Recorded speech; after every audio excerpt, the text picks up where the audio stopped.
A new weekly challenge is upon us. Kaboom! Now, there's no guild wars on or anything, so hopefully you and your team can just focus on this weekly challenge. Perimeter fence, get the loot and get out. Now, Negan is our star hero with a not massively useful leadership trait. So he's not a great hero. I do like the character model. He's got somewhat of a big chin. That does look a lot like Jeffrey Dean Morgan, so that's a plus. I'm going to have this little team right here. Yeah. Rick, I wanted to have a ranged character just because it's called Kaboom. We're going to be blowing stuff up. We've got to have a ranged character to do that. Glenn is here to collect the loot, and just because he's best friends with Negan, obviously. So what, how's this gonna go? Let's kill this guy. Let's get that and back off. And then, as he would, Negan is there to defend his best buddy, Glenn. This is one where you're searching for stuff. It could be actually that Glenn is not as needed. You got sort of two sections, really, of this map. Aha! That's why it's called Kaboom. I was wondering. So, better be ready for that when he pops out. Oh, there's too many of them. So, as soon as you have searched that last box, an explodey walker appears. Hence the name. That is well worth remembering. That's what happens and where it comes out as well. Now, exploding walkers, are they a problem? Yes. If you have ranged characters and you detonate an explosive walker too near you, you're going to get hurt. On the flip side, if you detonate that explosive walker near some other walkers, they will get hurt. They can be an amazing way to really, really harm very tough walkers. You tend to set them alight as well. There's a chance that they will be ignited. So, all in all, they tend to be more useful to you. Now, fire in the hole. Get to the exit. I don't think we need him. Let's, just for the fun of it. Yeah, Abraham, I'm literally just bringing him along because this would be the most awkward mission that has ever been undertaken by the Walking Dead team. Thank you for loading. Yeah, so there we go. We've got some explosives. We do have a threat counter. So that is something that is worth bearing in mind when you're talking about explosive walkers. There you go, good old Abraham defending his buddy there. Just getting those shots out so that Negan's okay. Ooh, definitely something to look out for is stray Overwatch fire. I should have remembered that. I was lucky. Of course, the whole point of these videos is that you get to know the mission, and then you can avoid potentially making any of those mistakes. So, yeah.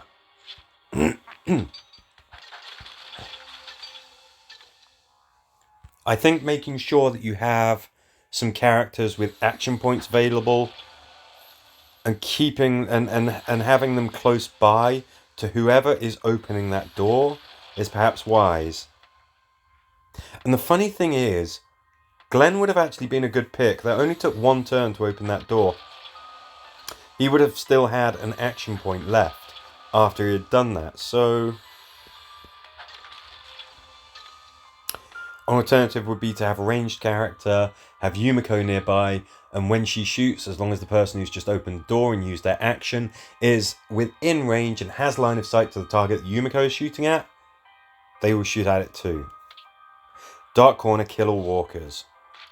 Okay, let's stop effing around. Carol, of course, was a good friend of Negan's.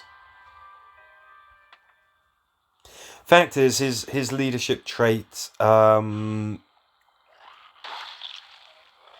it's not amazing. I mean, it does sort of tie in quite nicely with Rick's leadership trait in a weird way, because of course, the more points of inspiration he has, the more flat damage he causes, and the more chance he has of getting a charge point whenever he gets a kill.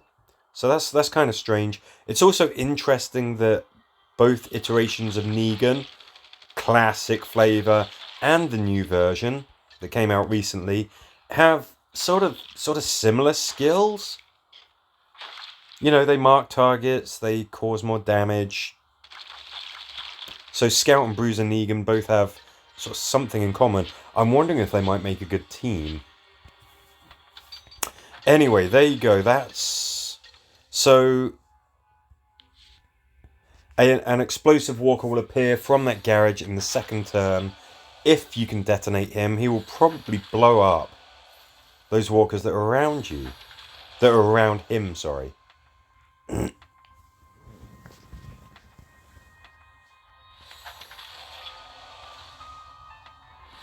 If you destroy a explosive walker with a melee character, somebody who likes to get up close and personal, a warrior, a scout, or a bruiser, they do not detonate. Get the loot and get out. Okay. Negan gets the team up with his best bud again. Glenn is coming along.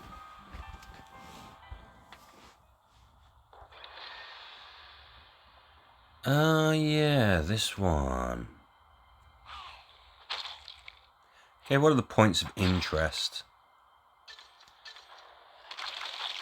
That door. I guess you can decide who you want to deal with and who you want to keep behind there.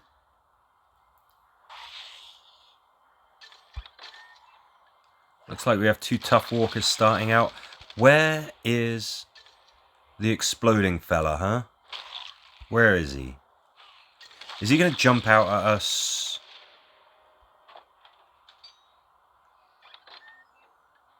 When we search that last box?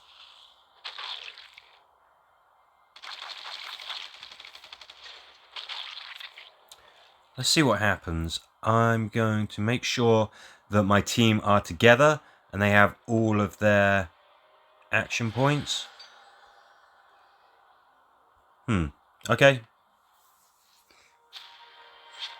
So there's a threat counter there as well.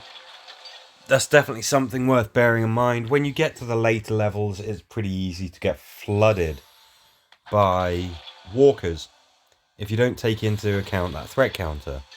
Use silent characters or characters that can reduce threat, or just go all in on making loads of noise, assuming that you're going to blow up those exploding walkers and hope that you can kill everything faster than it becomes a problem for you.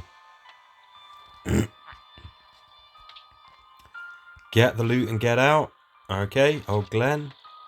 Tell you what, let's yeah, that's a much better look for you, considering that Negan is the leader.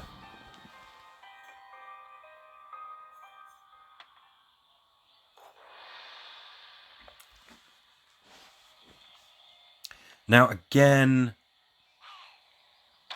sort of don't know exactly what is an absolutely killer combo with Glenn as the leader. He's you know, his ability just imbues some modest boosts. He's not an absolute juggernaut of a leader. No way, whatever way you look at it. There's no threat counter here. Although clearly walkers are going to keep on flooding in turn after turn. You want to start making some progress on these kinds of missions early. You want to start getting to searching these crates.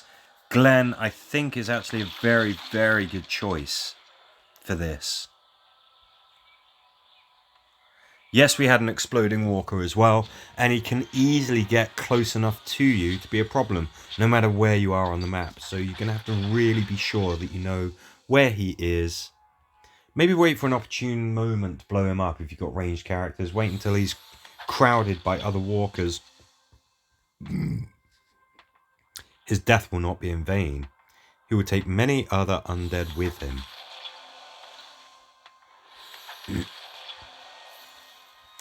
Now, what do we have here?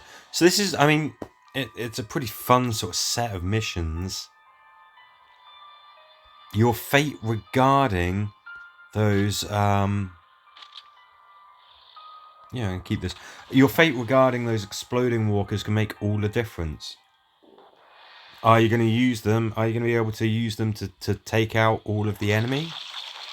Or are they going to prove to be a huge problem and explode literally in your face? I'm not going to close this just yet. So 3 turns. Now, what I was hoping for... Oh, for gosh sake. What I was hoping for maybe was multiple doors that we could close. We don't have that. We have one door that somebody is going to be completely occupied while closing. There's our exploding walker. I think that having these kinds of weapons, like Rick has, where you can use a charge attack and then just use a normal attack afterwards, very, very helpful. All you got to do, I mean, it doesn't matter what you hit those exploding walkers with. If it is a ranged attack, it will take them out. So any kind of system whereby you can hit multiple enemies or get multiple attacks with a ranged weapon is a really good thing on this particular set of missions.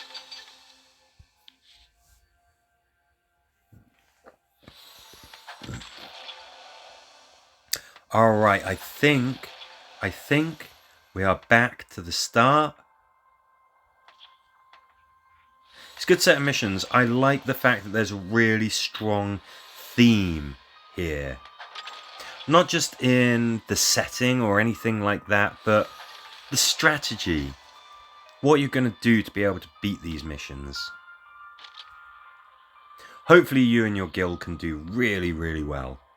If not, if you're struggling with anything in particular, let me know. Either me or somebody else in the comments I'm sure can help. But in the meantime, thank you very much for watching.